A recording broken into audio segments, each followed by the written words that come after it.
مجھے وہ کہنے لگے کہ ہم آل سعود کے غلام ہیں، تو میں نے بربلا کہا تم آل سعود کے غلام ہو تو میں آل درود کا غلام ہوں۔ 23 مارچ کو وہ بھونکا گیرٹ ولڈر نیدرلینڈ میں بھونک رہا تھا کہ جلالی پہ پابندی لگائی جائے، اسے جیل میں ڈالا جائے۔ پھر 26 کو اس نے ٹویٹ کیا کہ جلالی کا میرے بارے میں واجب القتل ہونے کا فتویٰ ہے۔ وہ گیرٹ ولڈر جس نے خاکے بنائے میرے نبی علیہ السلام کے، کہتا ہے مجھے راتوں کو نیند نہیں آتی۔ میں نے جواب میں کہا میرا فتویٰ فائنل ہے۔ 26 مارچ کو اس نے دوبارہ مجھ پر پابندیوں کا مطالبہ کیا، اور 30 مارچ کو ادھر ان کے بیلی پابندیاں لگا رہے تھے اور کچھ ان پابندیوں پہ خوش ہو رہے تھے۔ دیکھو باطل سارا تو ایک ہی ہے، اگرچہ ایران اور نجد میں بظاہر جنگ ہے مگر میرے مسئلے میں تو ایک ہے۔ باطل باطل کے ساتھ مکس ہے، گیرٹ ولڈر اور نجد اور قوم آپس میں ایک ہیں۔ اللہ فرماتا ہے لا تتخذوا اليهود والنصارى اولیاء، کہ یہود و نصارہ کو دوست نہ بناؤ۔ تم کس منہ سے ان سے دوستی کر رہے ہو؟ وہ کرونا جو انٹرنیشنل ایجنڈا تھا، سازش تھی، جس میں تاریخ میں پہلی مرتبہ آ کر انہوں نے حرم شریف کو بند کیا۔ پوری دنیا میں اس وقت اس بندہ ناچیز کی اکیلی آواز گونجی تھی،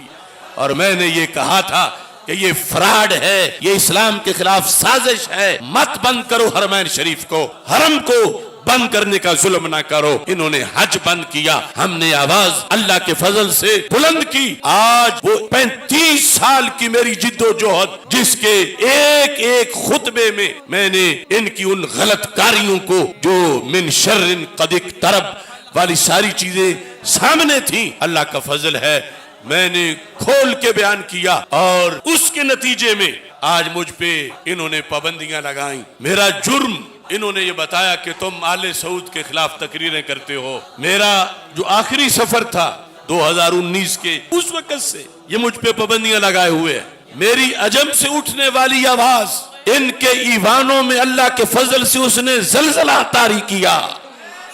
اور میں ان کی پابندی کو جوتے کی نوک پہ رکھتا ہوں۔ اصل بات میں نے اس خط میں بھی لکھی، انگلش، عربی اور اردو میں ہم نے ان تک پہنچایا تھا کہ یہ حرمین شریفین میں بیٹھ کر ہمارے عقیدے والے لوگوں کو معاذ اللہ مشرک کہتے ہیں، اور اس کی دلیلیں اپنی گھڑی ہوئی ہیں انہوں نے۔ اب یہ جو کچھ وہ بکواس کرتے ہیں کرتے رہے، لیکن میرا مطالبہ ہے آج کہ جب ان کا مذہب یہ ہے ہمارے بارے میں کہ جو الصلاۃ والسلام علیکہ یا رسول اللہ صلی اللہ علیہ وسلم پڑھتا ہے، ان کے نزدیک جب وہ مشرک ہے تو پھر یہ مشرک کو ویزا کیوں دیتے ہیں؟ حج کا ویزا ہو یا عمرے کا ویزا ہو، اس کے لیے شرط لگائیں۔ اگر ان کے اعصاب میں جان ہے تو اپنے ویزے کی شرط میں لکھیں کہ ہم سنی کو ویزا نہیں دیں گے کیونکہ یہ مشرک ہے۔ یہ لکھیں کیونکہ یہ کعبے میں بیٹھ کر یہ بکواس کرتے ہیں، تو پھر کیوں مشرک کو ویزا دیتے ہیں؟ جو مشرکوں کو حرمین میں بلائے کیا اس کی نجات ہو سکتی ہے؟ مشرک کو تو داخل کرنا حرام ہے، تو پتا چلا یہ منافق ہے۔ اگر منافق نہیں ہے تو ویزے کی شرط لکھے، ویزے کی شرط لکھے کہ یا رسول اللہ صلی اللہ علیہ وسلم کہنے والوں کو ہم ویزا نہیں دیں گے، اس لیے نہیں دیں گے کہ مشرک ہیں۔ یہ شرط لکھے، اگر نہیں لکھتے تو پھر منافق ہیں۔ مودی کو ایوارڈ دیا گیا، دیکھو سرزمین مقدس پہ مندر بنائے گئے، سب سے بڑے گرجے مندر، اور پھر 80 ہزار افراد کے کنجر خانے جس میں برہنہ عورتوں کے ڈانس سرزمین عرب پہ کروائے گئے، جس میں علل اعلان شراب کے اڈے کھولے گئے، جس میں علل اعلان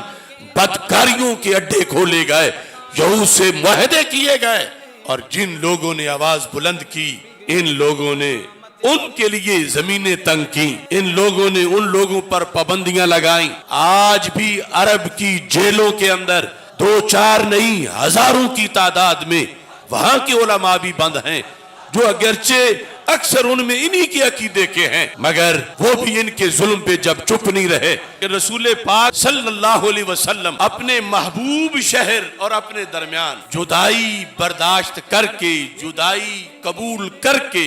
امت کو یہ سبق دے دیا کہ نظریے کے لیے جو قربانیاں دینی پڑتی ہیں، امت یہ سبق سیکھ لے کہ کبھی ایسا وقت بھی آ جاتا ہے تو اس وقت یہ جائز نہیں کہ کہو چلو میں معافی مانگ لیتا ہوں، سچا نظریہ چھوڑ دیتا ہوں یا نظریے سے پیچھے ہٹ جاتا ہوں۔ تمہارا کام نظریے پہ ڈٹ جانا ہے، اس واسطے کہ تمہارے نبی نے تمہیں نظریہ پر پہرا دینے کا حکم عطا فرمایا ہے۔ اچانک ایک عجیب خبر دی، معاذ یہ تیری میری ہمیشہ کی جدائی کا وقت ہے، معاذ یہ میرا آخری سال ہے، معاذ یمن سے جب تم آؤ گے میرا چہرہ تمہیں سامنے نظر نہیں آئے گا۔